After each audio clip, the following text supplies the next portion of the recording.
I don't know when I first heard the parable of the Good Samaritan, but it must have been a long time ago because it seems like I've known this parable all my life.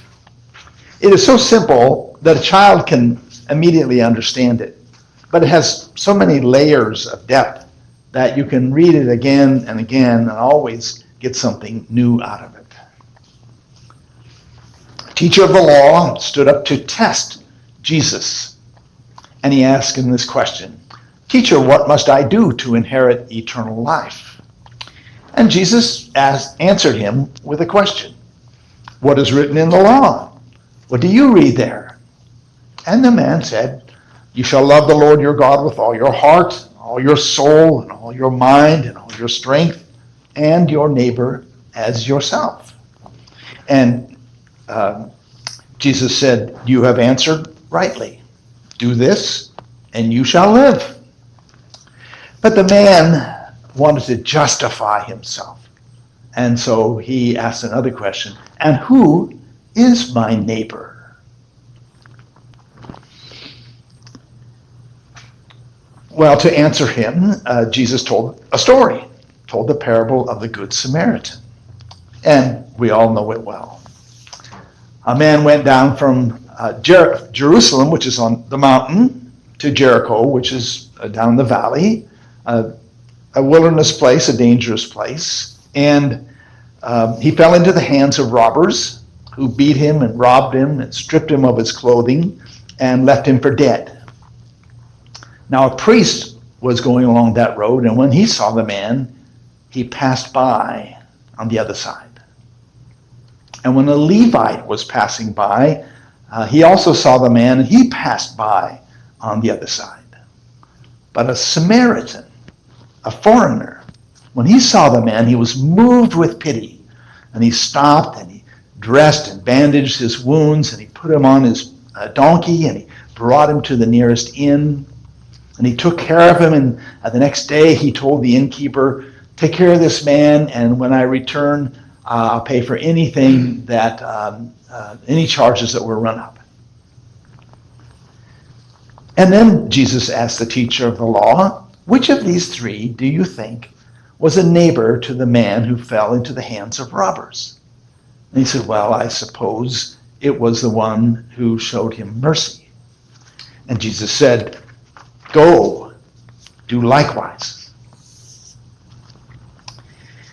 Well, it's a wonderful story. I mean, it's really a work of genius. It's original and it's brilliant.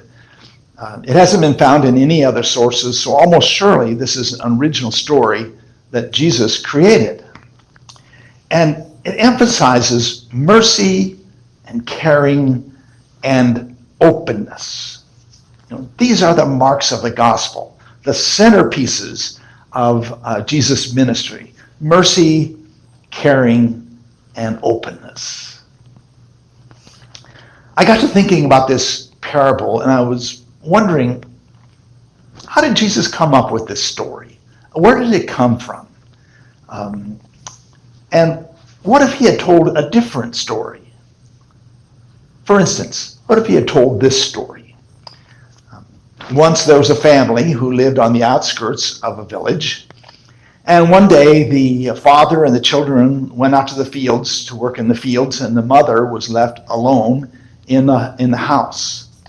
And a thief crept up, went in the house, tied up the woman, and ransacked the house to find all the valuables to be stolen.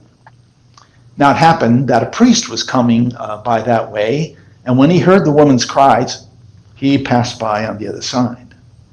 And a Levite was coming that way also, and when he heard the woman's cries, he passed by on the other side. But the next door neighbor, when he heard the woman's cries, he came over, beat the thief, and untied the woman and saved her. Now, which of the three would you say in this story was a neighbor to the woman who was tied up? And the teacher of the law would have had to say, well, the next door neighbor who untied the woman. Well, now that is an entirely different story than the one Jesus told. It's a story of fear and defensiveness and protection. If Jesus had said, go and do likewise, then the teacher of the law might have thought, well, my duty is to be vigilant against outsiders. My duty is to take care of those like me. Life is dangerous, and you have to be careful. But that's not the story that Jesus told. Jesus told a story of mercy and caring and openness.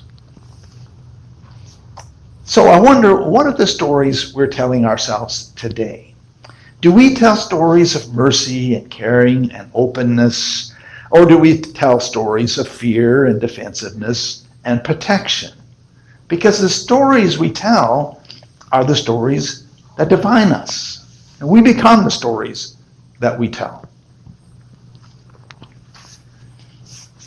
Last week, I was driving around looking for a subject to paint.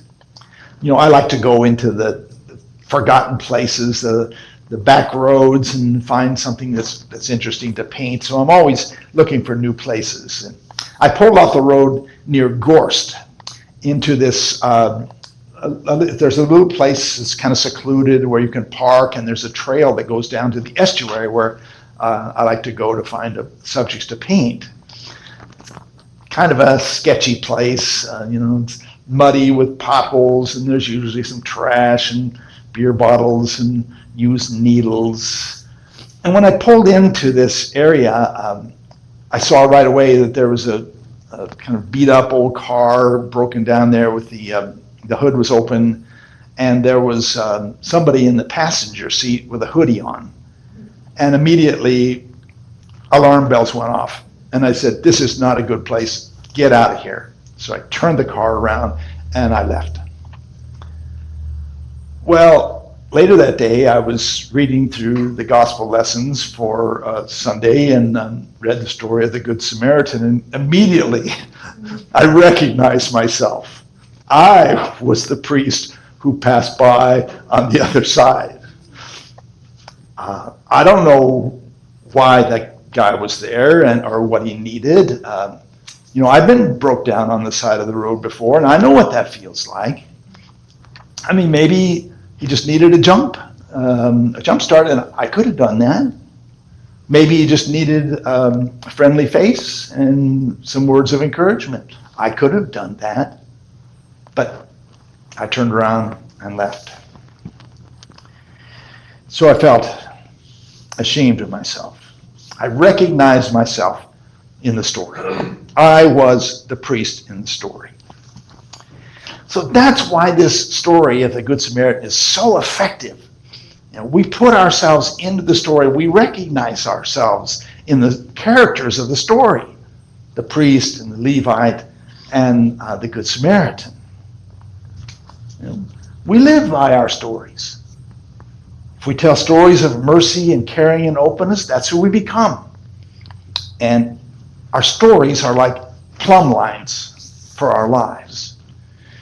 In the Old Testament story today, God tells the prophet Isaiah, "See, I am setting a plumb line in the midst of my people Israel." And the plumb line, of course, is a string with a weight on it so that it hangs perfectly perpendicular to the earth. And a mason will use a plumb line when he's trying to build a wall so that it'll be perfectly vertical and doesn't lean to one side or to the other and eventually will fall. And what Jesus is saying in the Good Samaritan story is that mercy and caring and openness are the plumb line for our lives. When I was first ordained, I had a couple of churches in Kansas, and I had a monthly appointment with Cliff Lee and his wife, two of our parishioners who were in poor health. And I would bring them communion every month. And Cliff was a retired sheriff's deputy, and his son was also a deputy at that time. And whenever I would come to bring them communion, we'd have a little time to chat first, and then we go into communion and have communion. And every time I got there, Cliff would tell me a story of some bad guy that his son had caught and arrested and put in jail for something bad he had done. And then we'd go to communion, and I would read a gospel story, and we'd share communion. And after a long time of this, I began to realize that Cliff and I were like dueling with our stories.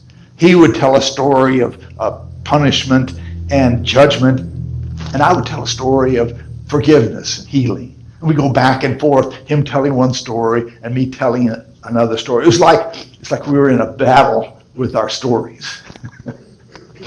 I don't know if Cliff ever did hear the stories of the gospel. His stories were so deeply implanted in him.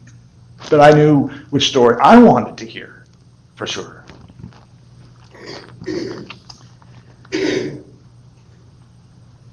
So, be careful what stories you tell and what stories you listen to. You may become the story you tell.